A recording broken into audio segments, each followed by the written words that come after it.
Welcome to Agora by Give Something Back to Berlin. In this podcast series, we'll be finding out how migration has changed our urban landscape and exchange ideas with those who are making a difference. Join us while we tackle issues ranging from human rights and diversity to migrant identity and belonging.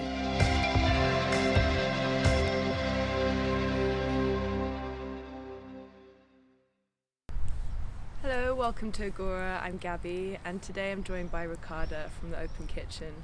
The Open Kitchen is one of the incredible projects from Give Something Back to Berlin. Welcome, Ricarda. Hi. So can you tell us a little bit about the Open Kitchen, how it came about and what your role is? Sure. So I guess the Open Kitchen is one of the beginnings really of Give Something Back to Berlin. The kitchen's been running for going on 10 years as well now, and very humble beginnings on dodgy gas cookers. So the story behind it is that a group of migrants and refugees who were housed in very difficult conditions all over Germany, very isolated from the rest of German society, marched on Berlin to protest for more rights, more inclusion into the German society, and to do that occupied a space in Kreuzberg, Oranienplatz. So there was a lot of people living in tents and sort of makeshift shelters in a very hard, harsh and cold winter. And obviously people who live together need to eat. And the idea behind the cooking back then was to find a space that wasn't about the political messaging, because they were doing that really well. They were telling their stories and their demands really well, but the idea was to just find a space to get together as humans, and finding spaces that were not about the labels, not about the barriers, but spaces that could break down those barriers that are created by terms like refugee, local, expat, migrant, and just find out who the person is behind that label. And one of the easiest ways to do that is through food, because food becomes that shared language that you speak together despite not having another language in common. And because food is such an intimate and often emotional topic, because it's connected with memories, you know, the smells trigger memories, but also the recipes have traveled and mean so much to people. So to share that in these settings kind of enables us to meet as equals, because we all can relate to what it's like to share food with someone. Yeah.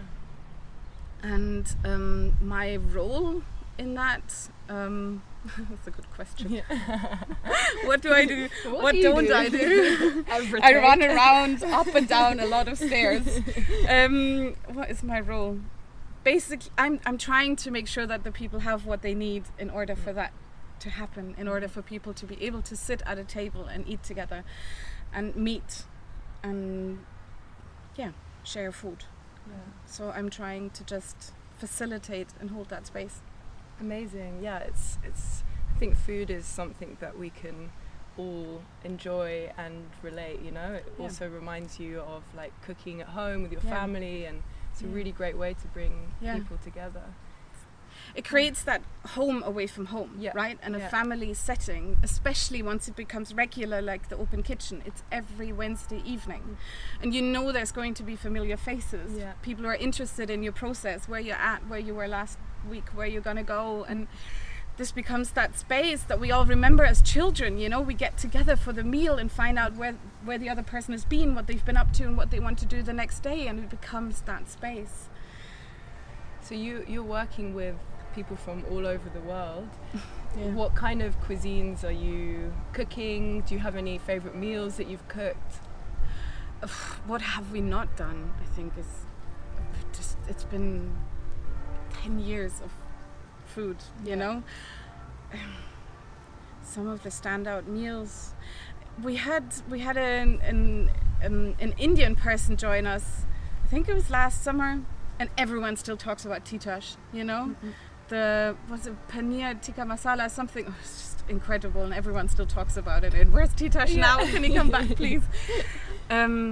but there's so many different moments for so many different reasons. You know, there's sometimes just feeding large groups of people, sometimes joining the Berliner Obdachlosenhilfe, cooking really simple things like pasta and rice, but having that experience of sharing it with a completely different set of guests and stories. And I really couldn't say a favorite one. No, they're all unique and different. And I guess also it depends, like you said, how big the groups are. If you're cooking for loads of people, it's more intimate. That changes what you're making as well. And the stories around it, right? Yeah. Is there like an element of storytelling when someone's like hosting a cooking? Yeah, of course.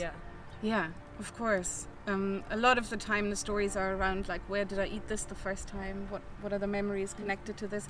But sometimes it's more geopolitical, you know, like Pepe, who is an Italian guest who comes and runs workshop for us regularly. He knows how the food has arrived in Italy and talks about this, like, why is it like this? Why is the sauce, you know, paired with this type of pasta? And he's got that sort of historical context. And sometimes it's a really private story that someone will share with you. Yeah, so you can also learn a lot about different cuisines from different parts of the world. And yeah. Oh, it's amazing. And so what do you think it is about food and cooking that really connects people? I think it's a multitude of factors. One is really biological, chemical, because smell triggers memory. Smell is that one sense that triggers our memory most intensely. So when you smell something you smelled when you were young, it just transports you, you know. But at the same time, I think it's such an equalizer, because we all have to eat to survive, you know. It's like one of the most basic human needs. And that way it just kind of brings us all to the same level in a way. What else is it about food? Everyone has a story around food, you know. There's no way of disconnecting your life from the food that you've eaten, because it has sustained you, you know. Yeah, and the cultural references too, you know. A lot of us have experience of being in different places and what it's like to crave something. Than the excitement of finding it somewhere. And totally, like missing certain comfort foods from back home. And then sharing that with people, you know, that's the thing, and other people get excited about it too. I don't think many people are going to be getting excited about Marmite. It's a half and half thing, isn't it? I think most people, if they don't grow up with Marmite, they're not up for it. I like it. Yeah, but I also kind of grew up with it. There you go. Yeah, maybe that's it. So we have one question that we ask all our guests, and that is, what does giving back mean to you?